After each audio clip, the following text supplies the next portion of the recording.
చూస్ country delight, live better. ఇప్పుడే country delight app ని download చేసుకోండి.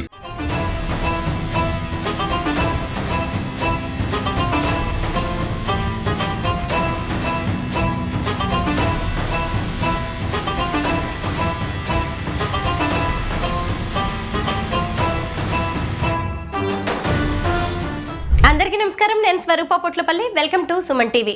వినాయక చవితి ఉత్సవాలు జరుగుతున్నాయంటే ఏ గణేశుడి దగ్గరి లడ్డు ఎంత రేటు పలుకుతుంది అనే దాని మీద ఒక ఉత్కంఠ అయితే నెలకొంటూ ఉంటుంది. హైదరాబాద్లోని రిచ్మండ్ విల్లాస్లో వినాయకుడి వద్ద ఏర్పాటు చేసిన లడ్డు 2,32,00,000 ధర పలికి చరిత్ర సృష్టించింది. ఇంకొక వైపు మైహోం బూజాలో 55 లక్షలకు ఓ భక్తుడు వేలంపాటలో లడ్డూను దక్కించుకున్నాడు. బాలాపూర్ లడ్డు రికార్డు స్థాయిలో 35 లక్షలకు ధర పలికింది.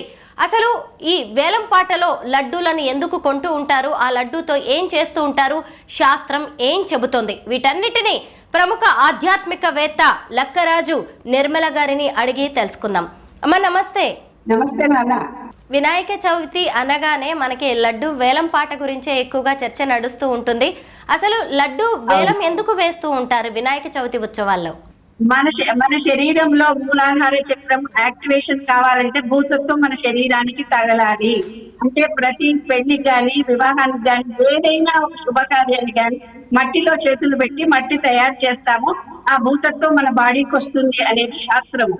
కానీ రాను టెక్నాలజీ పెరిగిపోయి మనం చాలా ముదురులం అయిపోయి రెడీమేడ్ గా వినాయకుడిని కొనుక్కొని తెచ్చి పెట్టేస్తున్నాం. మా పిల్లలు అనేవాళ్ళు ఐస్ క్రీమ్ పెడితే తినడం మమ్మీ అదే వినాయకుడు అనేవాళ్ళు. అట్లా టెక్నాలజీ మారిపోతున్న సందర్భంలో దాన్ని ఫ్యాషన్ డిజైన్ గా మార్చుకున్నాము. వినాయకుడిని ఎన్నో రకాలుగా మార్పు తెచ్చుకున్నాము. కాలనీలో ఒక వినాయకుడిని పెట్టి ఊళ్ళో అందరం ఒకే చోట భజనలు, పూజలు, పలహారాలు తెచ్చుకునేవాళ్ళం. ఇప్పుడు గల్లీకి ఒక వినాయకుడు, ఈ గల్లీకి వేరు, ఆ గల్లీకి వేరు, ఈ పార్టీ వినాయకుడు వేరు, ఆ పార్టీ వినాయకుడు వేరు. అంటే ఇప్పుడు స్టైలిష్నెస్ ఎక్కువ అయిపోయి స్టైల్ గా చాలా తక్కువ ఉండేది. కానీ వాళ్ళ ప్రతి వాళ్ళ చేతుల్లో డబ్బులు చాలా ఈజీగా ఉంటున్నాయి. ఎన్ని లక్షలన్నా కోట్లన్నా ఉంటున్నాయి. కానీ ఒకటి మాత్రం మనం మెచ్చుకోవచ్చు తల్లి, ఇలా వేలం పాటలో వేసినటువంటి లడ్డూను వేలం పాట వేయడం అనేది సరదాగా స్టార్ట్ అయిన విషయం. దేవుని ముందు పెట్టిన ప్రసాదమే అది భగవత్ అర్పితం చేసి ఆ భగవంతుడి కిరణాలు తగిలిన తర్వాత మనం తింటే మనకు ఎనర్జీ వస్తుందని శాస్త్రం. అపానాయ స్వహ, ఉదానాయ స్వహ, సమానాయ స్వహ, మధ్య హస్తో ప్రక్షాళయామి అని దేవుడికి పెట్టిన తర్వాత అందులో అపవిత్రమైంది పవిత్రం అవుతుందని. కానీ ఇవాళ ఆ లడ్డు 10 రోజులు, 3 రోజులు, 9 రోజులు గాలికి, ఎండకు, వైరస్ల రోడ్డు మీద పెడతా ఉన్నారు. మళ్ళీ ఆ లడ్డూని తింటే మరి ఎన్ని వైరస్లు వస్తాయి మనకు? సైంటిఫిక్ గా కూడా మనం ఆలోచించాలి. కానీ కొన్ని అసోసియేషన్స్ ఈ లడ్డు వేలం ద్వారా వచ్చిన దాన్ని ఒక సంస్థలకి ఉపయోగిస్తున్నారు. కొన్ని మంచి పనులకు కూడా ఉపయోగిస్తున్నారు నాన్న. అది కూడా మనం మెచ్చుకోవాల్సినటువంటి అంశమే. మరీ క్రిటిసిజం చేయాల్సినటువంటి అంశం లేకపోయినా ఒక మూఢ విశ్వాసం అంటూ పెరిగిపోతున్న చూడు, అది మాత్రం మనం ఖండించాలి. ఎందుకంటే వాళ్ళు కొనలేని పరిస్థితిలో ఉంటే ఏడ్చారు వాళ్ళ బాబు అని ఇందాక నేను చూడడం జరిగింది నాన్న. అంటే మనం వేడిచి బాధపడేంత స్టేజ్కి వెళ్ళక్కర్లేదు. ఇది సరదాగా సంతోషంగా చేసుకుని సరదాగా అందరూ పంచుకునేదే శాస్త్రం చెప్పినటువంటి అంశం. అందరూ సామూహికంగా కలవాలి, ఆ ప్రసాదాన్ని సామూహికంగా తినాలి. లా ఆఫ్ వన్నెస్ కిందికి వస్తుంది విశ్వనియమాలు. అమ్మ, ఈ వేలం పాటలో లడ్డూని కొనుక్కోవడానికి ఆడామగా పోటీ పడుతూ ఉంటారు. ఎన్నో ఏళ్లుగా ఎదురు చూస్తూ ఉన్న వాళ్ళు కూడా ఉన్నారు. ఈ లడ్డూని కొనుక్కున్న తర్వాత వారు ఏం చేస్తూ ఉంటారు, దానివల్ల ప్రయోజనం ఏంటి? పూర్వం చెప్పేవాళ్ళు నాన్న, ఆ లడ్డూను ఎవరైతే వ్యవసాయం చేస్తున్నారో వ్యవసాయ భూమిలో వేస్తే మాకు పంటలు బాగా వచ్చాయి అని చెప్పగా నేను 1-2 సందర్భాల్లో విన్నాను. ఆ లడ్డూను అందరికీ పంచితే అంటే శుక్ర మహర్దశ మనలో పెరగాలి అని అంటే ఊర్లో కొంచెం మంది బదనాం అవుతుంటారు. అంటే వాళ్ళు అన్ని మంచి పనులు చేసినా చెడ్డ పేరు వస్తుంది.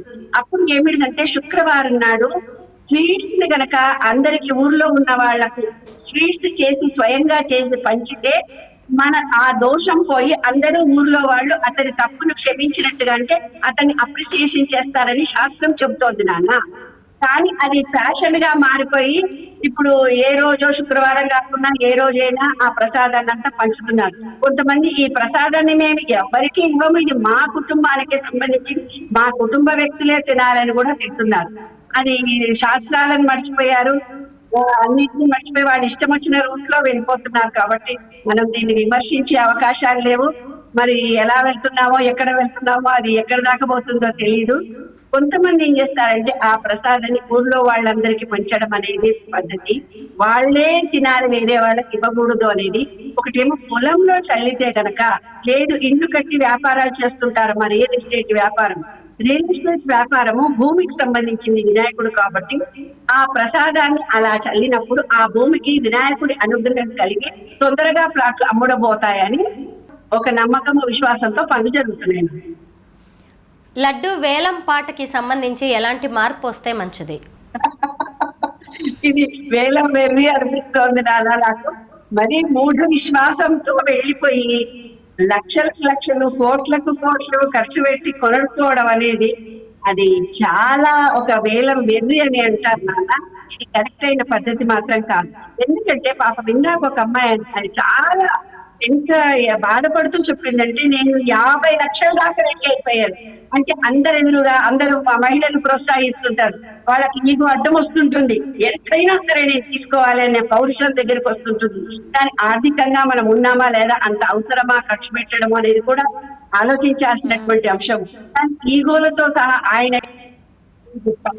కంటే ఎక్కువ నేనే గొప్ప, ఆయన కంటే ఎక్కువ నేనే రిచ్చు. ఎవరైనా అతి సామాన్యమైన మనుషులుగా మనం ఆలోచిస్తాం నాన్న. ఎవరైనా సామాన్యంగా సంపాదించి ఉద్యోగం చేస్తున్న వాళ్ళు 10,000 కొనడం అనేది 10 రూపాయలతో కొనడమే ఆలోచిస్తున్నాం మనము.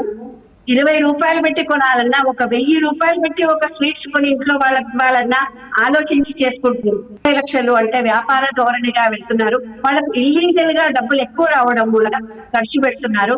అదే ధోరణిలో అతి సామాన్య మనుషులు వెళ్లకుండా ఆ బైరం పాటలో మేము వెనక్కంజ వేసినామే బాధపడకుండా ఉన్న సిచ్యువేషన్ ఉంటే బాగుంటుంది.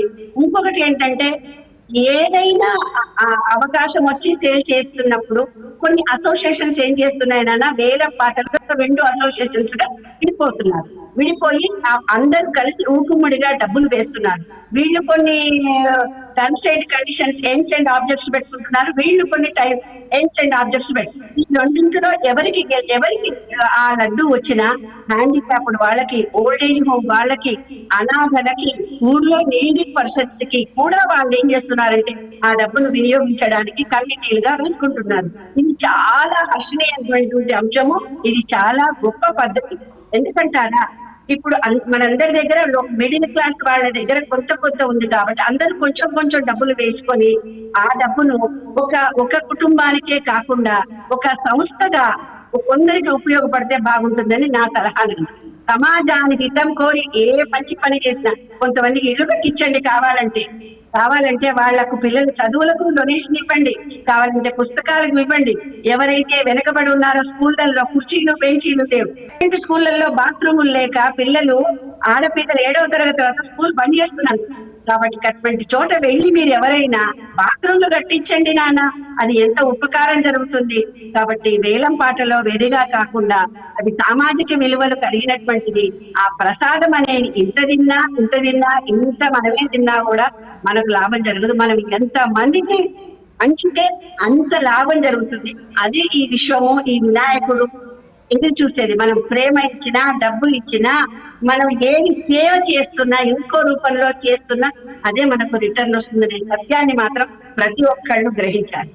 భక్తి శ్రద్ధలతో పూజించినా గానీ ప్రసన్నమయ్యే దేవుడు వినాయకుడు. నువ్వు దక్కించుకుంటే చాలు మనకి మంచి జరుగుతుంది అనుకునే వాళ్ళు చాలా మందే ఉన్నారు. బట్ ఇలాంటి ఆలోచన ధోరణి అయితే మారాల్సిన అవసరం ఉంది. పోటీ పడి కాకుండా భక్తి శ్రద్ధలతో వేలం పాటలో లడ్డు దక్కించుకుంటే మంచిది. ఆ తర్వాత ఆ వచ్చిన డబ్బును కూడా మండపాల నిర్వాహకులు కూడా మంచి కార్యక్రమాలకి వాడాలని లక్కరాజు నిర్మల గారు చెబుతున్నారు. థ్యాంక్ యూ సో మచ్ అమ్మా. థ్యాంక్ యూ నాన్న.